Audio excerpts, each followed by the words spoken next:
7 news. मैं हूं रबनाज। Headlines आप जान चुके हैं। खबर देंगे आपको। मरकर भी चैन ना पाया तो किधर चले। सरगोदा में बेहिसी की इंतहा हो गई। सफाक चाचा ने भतीजी की लाश कब्र से निकालकर सड़क पर फेंक दी है। परवीन बीबी को 6 रोज कब्ल दफन किया गया था, जबकि मुलजिम को जनाजे में शिरकत न कर देने पर शदीद रंज था। पुलिस ने 2 मुलजिमान को गिरफ्तार कर लिया है। आपको बता रहे हैं, सरगोदा में अफसोसनाक वाकया पेश आया है, जहां बेहिसी की इंतहा हो गई है। सफाक चचा ने भतीजी की लाश कब्र से निकालकर सड़क पर फेंक दी और परवीन बीबी को 6 रोज कब्ल दफन किया गया था। मुलजिम को जनाजे में शिरकत न करने देने पर शदीद रंज था। पुलिस ने 2 मुलजिमान को गिरफ्तार कर लिया है। मज़ीद तफसीलात लेंगे ब्यूरो चीफ सरगोदा मोहम्मद शफीक खान से। जी शफीक, बताएगा क्या मामला है ये?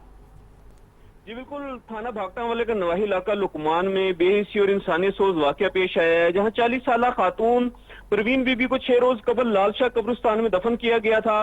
खातून के चचा की मुद्दत में दर्ज FIR के मतन के मुताबिक अफ्तारी के बाद वो साले स्वाब की नीयत से कब्रिस्तान गया, जहां मुलजिम लियाकत सफेद कपड़े में कोई चीज लेकर मोटरसाइकिल पर गुजर रहा था। जब मुद्दई असलम अपनी भतीजी की कब्र पहुंचा तो कब्र खाली थी और मुर्दा गायब था। मुद्दई असलम को शक गुजरा तो मुलजमान का पीछा किया। कब्रिस्तान से 2 किलोमीटर के फासले पर कफन में लिपटी परवीन बीबी की लाश जो है सड़क पर पड़ी हुई मिली, जहां पर एक मजमा था और लोग जमा हुए हुए थे, अहले इलाका जमा थे। मुद्दई के मुताबिक दरिंदा सिर्फ इंसान लियाकत ने 2 अफराद के हमरा खातून मुर्दे को कब्र खोद कर निकाला और उसकी बेहुरमती की।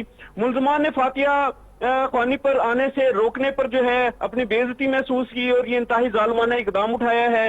मुद्दई मुकदमा और मुतफिया परवीन बीबी के चचा से हमारी बात हुई तो जिसका कहना था कि मुलजमान हमें इस वक़ुआ में बदनाम करना चाहते थे।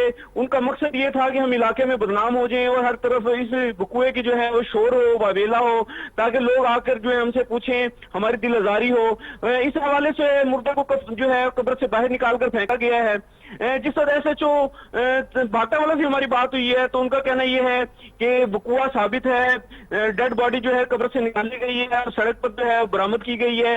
2 मुलजमान जो है इस वक़ुए में गिरफ्तार किए हैं। 3 के खिलाफ जो है मुकदमा दर्ज करवाया गया था। ताहम जो है तफ्तीश का अमल जारी है। कबल वक्त कहना है कि इन्होंने ये मामला जो है मोहम्मद शफीक अपडेट कर रहे थे। बहुत शुक्रिया।